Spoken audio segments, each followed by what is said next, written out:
I'm a Jungian analyst in private practice here in Chicago and Evanston, and I teach in the interface between psychology and religion and mythology. And I have been working for some time on masculine psychology. I didn't really start out to write 5 books in masculine psychology. I really was doing some psychological studies of the occult, trying to do some work on psychology of occultism because of some of my analysts that I was working with had been involved in the occult. So when I got into that, I started studying the archetype of initiation and the magician. And when I got into that, I started realizing that I had to understand the way that relates to the archetype of the king, because during that I got involved in John Perry's work.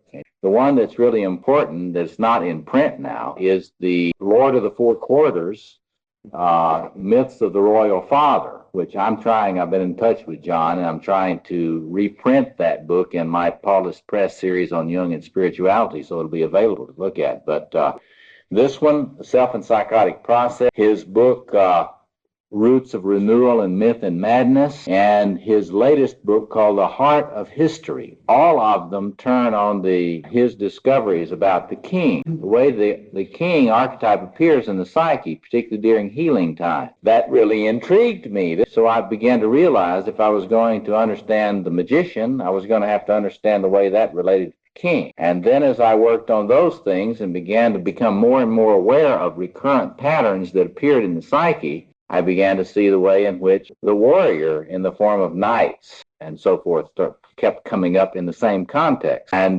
gradually I began to realize that 4 archetypes really formed the key structure of a mature masculine psyche. Began to dawn on me that there was far more structure than I had been taught about the psyche. My work over the last 15 years has been trying to deepen, elaborate, clarify a lot of these deep structures in the psyche, both the masculine psyche and the feminine psyche. And in effect, it has been a kind of a mapping of the psyche. So one of the things that I want to do tonight is to locate for you where you would place the king and the queen. I'm not going to lecture on the queen, but much of what I say about the king in the male psyche functions in the female psyche in a parallel way with the queen. So anyway, much of my work has been mapping inner space so that we can see the way this thing is laid out, so that we can see that contrary to the fantasies of the Freudian, particularly recent Freudian, the psyche is far more structured, and the unconscious is not at all as chaotic as they would like to think. It's far more structured than they believe. You can learn to recognize what space in the psyche you tend to occupy more of the time, and you can get senses about what parts of the psyche you're locked out of most of the time. And you can get some sense about, by looking at that, you can do some practical diagnostics on yourself, and you can learn ways to work on those areas where you're weakest. That's really what my work has been about in the last 15 years, and it's finally coming to some fruition. An introductory volume to this work will come out probably about a year from now with Harper and Row. My co-author for this work is a mythologist in the tradition of Joseph Campbell, Douglas Gillette, who some of you may know. He's helped me elaborate the deep cultural and folklore roots of all this sort of thing. It's extremely important to get a sense about the radical difference between Jung's psychology and other psychologies, including other psychoanalytic psychologies. Jung's psychology is the only psychology which really emphasizes the importance of deep structures. Now, if you're a historian, if you study the history of psychoanalysis, this is very interesting kind of thing, because Freud himself, and particularly the early Freudians, were more interested in what we would call today deep structures, the archaic structures of the psyche, than contemporary Freudians are.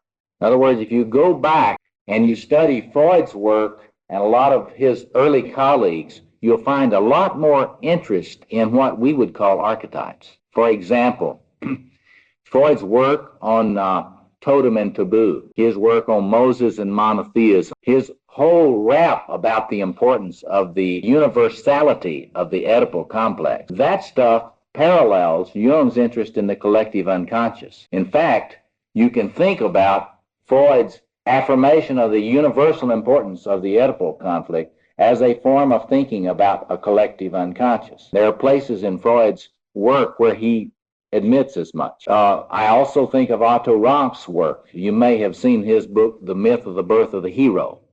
If you haven't seen Ranke's book, Otto Ranke's book on the hero, you should get that and read that, because that's an early Freudian treatment of these kinds of structures in the psyche.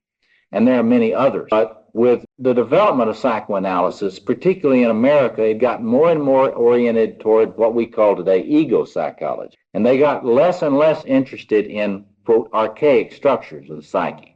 This has been changing a little bit. For those of you that are not interested in the history of psychoanalysis rap, we'll get off of this in a minute, but I know some of you are. In recent psychoanalytic theory, there's getting more interest in the deep structures again. All of this stuff, we talk about it as object relations theory, contemporary psychoanalytic self-psychology. They are getting more interested once again in looking at the structures that exist in the psyche that are not ego. I want to make a distinction. Some of you may have heard a lot about archetypal psychology, Hillman's psychology.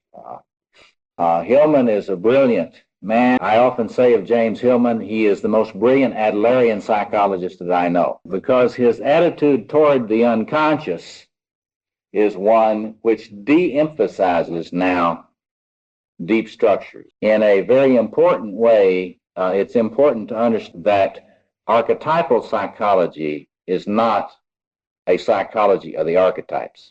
Jung's psychology was a psychology of archetypes. And that is, if you want to look at the Collected Works, Volume 9, Part 1, on the archetypes and the collective unconscious, you'll see Jung working on particular deep structures in the psyche. And I would recommend that you look at that volume to get a sense of the way Jung approached this type of thing. Jung emphasized that the human psyche below the personal unconscious level was formed with these deep structures which we do call archetypes. If you have never studied that, I recommend the books of Anthony Stevens, particularly Stevens' book, Archetypes: A Natural History of the Self.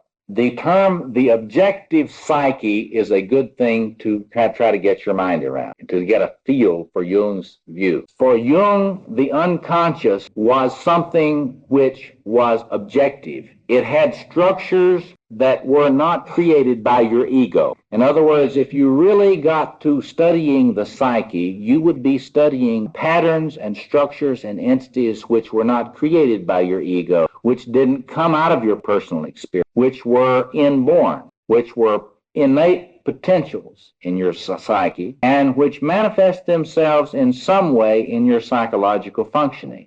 According to my understanding, there are four, and you can get these tapes which I lay out these four archetypes of masculinity. You will see, I like for us to think about these four spaces that emerge in the psyche. You can put the king and the queen and the space that they generate here. We would call this cosmos, or world. World as opposed to chaos, which is disorder or lack of structure. When you're talking about a father and mother complex, what you're talking about is the way in which these archetypal potentials have either been present in a good enough way in your experience in the family, or in a not good enough way. And if your experience is like mine and your friends are like mine, most of us feel that there are some real problems around our experience potentials in the family. The warrior couple, this space is a space of struggle. This is